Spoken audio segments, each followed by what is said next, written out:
കണ്ടിട്ടില്ല. എനിക്കറിയത്തില്ല, എനിക്ക് ആഗ്രഹമൊക്കെ ഉണ്ട്, പക്ഷെ ദുൽഖർ പറയണ്ടേ, ഞാൻ നല്ലൊരു പറയണ്ടേ. അതെ,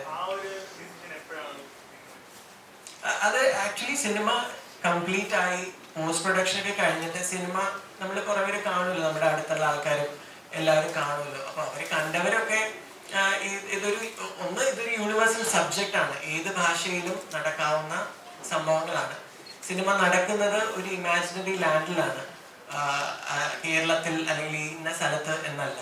അപ്പൊ സിനിമ കണ്ടവരൊക്കെ പറഞ്ഞത് യൂണിവേഴ്സൽ സബ്ജക്റ്റ് ആണല്ലോ, ഒരു കാണുമ്പോൾ ഈ ഫോറിനിലൊക്കെ ഷൂട്ട് ചെയ്തുകൊണ്ടാകുമ്പോൾ ഒരു ഇന്റർനാഷണൽ ഫീൽ ഉണ്ട്.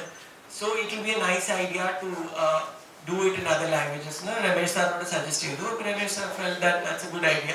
So it was sir's decision. കഴിഞ്ഞ ദിവസം അഞ്ജലി മേനോൻ ഒരു സ്റ്റേറ്റ്മെന്റ് ഷെയർ ചെയ്തിരുന്നു, അതായത് മലയാള സിനിമയിലെ നടിമാരെവിടെയെന്ന് ചോദിച്ചുകൊണ്ട്. അതിന്റെ റീസൺ എന്താണെന്ന് വെച്ച് കഴിഞ്ഞാൽ, ഇപ്പം മലയാളത്തിൽ റീസെന്റ് ഹിറ്റായ ആവേശമാണേലും മഞ്ഞുമൽ ബോയ്സ് ആണെങ്കിലും ബ്രഹ്മയുഗം ആണെങ്കിലും ഇതിൽ ലേഡി റോൾസ് അല്ലെങ്കിൽ അങ്ങനത്തെ ക്യാരക്ടേഴ്സ് മെയിനായിട്ട് വന്നിട്ടില്ല. സോ അമലയ്ക്ക് ആ ഒരു സ്റ്റേറ്റ്മെന്റിനോട് എന്താണ് പറയാനുള്ളത്? ബിക്കോസ് ഈ ഒരു സ്റ്റേജിലും സിനിമയ്ക്ക് വേണ്ടി പ്രവർത്തിക്കുന്ന നടിയാണ്. മറ്റുള്ള നടിമാരൊക്കെ ഇത്തരം സ്റ്റേജിൽ ബാക്ക് ഓഫ് ചെയ്യുക, ഈവൻ സോഷ്യൽ മീഡിയയിൽ നിന്ന് വരെ ബാക്ക് ഓഫ് ചെയ്യാറാണ് പറയുന്നത്. അപ്പൊ ആ ഒരു ചോദ്യത്തിന് അമലയ്ക്കുള്ള ഒരു മറുപടി എന്താണ്? ഐ തിങ്ക് ആ ചോദ്യത്തിന് ഏറ്റവും നല്ല ഉത്തരം sir film Level Cross it will come.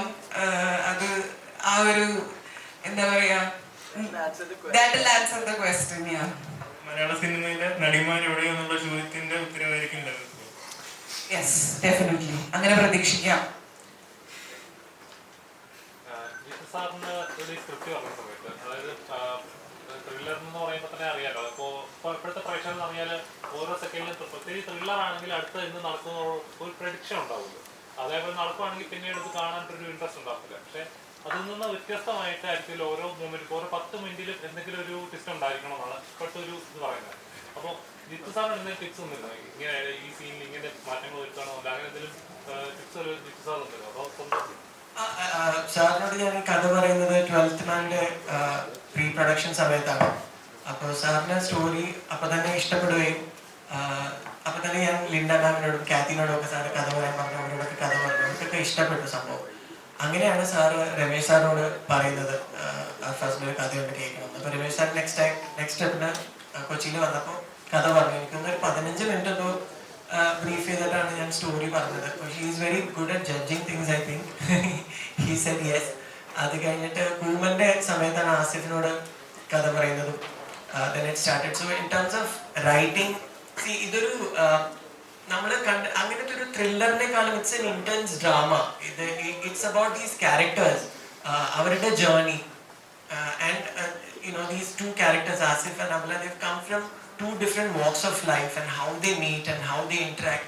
It's more of an intense drama than anything else.